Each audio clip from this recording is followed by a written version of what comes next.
আসসালামু আলাইকুম। ইকরা কুকিং রেসিপিতে আপনাদের সবাইকে স্বাগতম। আজ আমি একটি নতুন রেসিপি নিয়ে এসেছি।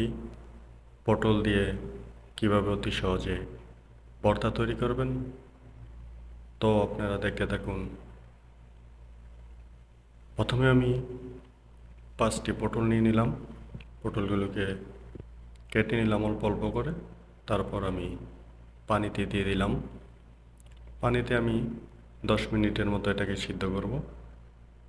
তো একটি অসাধারণ রেসিপি, অবশ্যই বাসায় ট্রাই করবেন।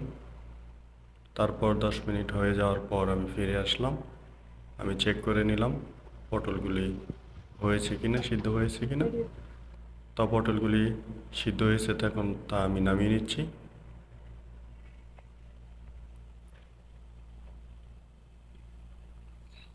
তারপর একটি ব্লেন্ডার মেশিন নিয়ে নিলাম। ব্লেন্ডারের মধ্যে পটলগুলি দিয়ে দিলাম। তারপর দিয়ে দিলাম একটি রসুন।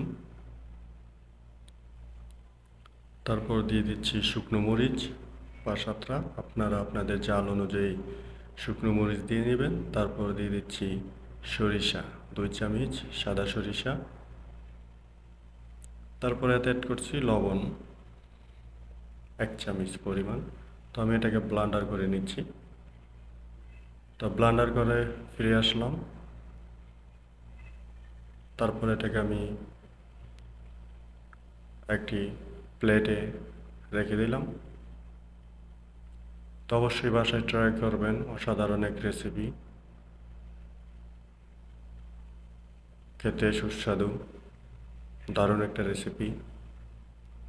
একবার খেলে বারবার খেতে মন চাইবে।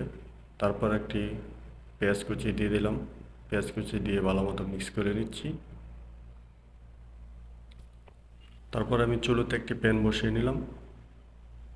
প্যানেতে পরিমাণ মতো আমি তেল দিয়ে দিচ্ছি। তারপর আমি ব্রাউন করা পটলগুলোকে আমি দিয়ে দিলাম। দিয়ে এটাকে ভালোভাবে ছেড়ে দিচ্ছি। তো এটাকে আমি 10 মিনিটের মতো রান্না করব।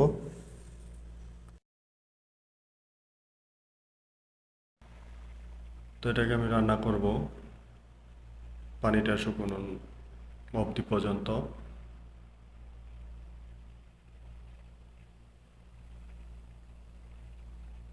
তো মোটামুটি আমার পানিটা শুকিয়ে গেছে, আপনারা দেখতেছেন।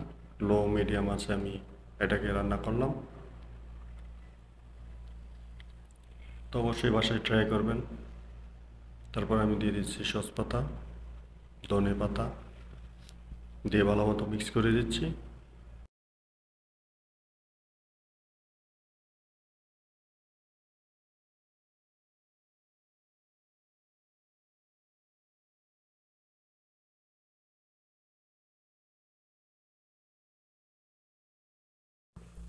তো এটাকে আমি নামিয়ে নিচ্ছি। তো অসাধারণ এক মজার রেসিপি, অবশ্যই আপনারা বাসায় ট্রাই করবেন। লাইক কমেন্ট শেয়ার করবেন। আবার নতুন ভিডিও নিয়ে আসবো আপনাদের সামনে। তো আপনারা ততদিন পর্যন্ত ভালো থাকুন, সুস্থ থাকুন। আবার দেখা হবে নতুন কোনো ভিডিওতে, নতুন রেসিপিতে।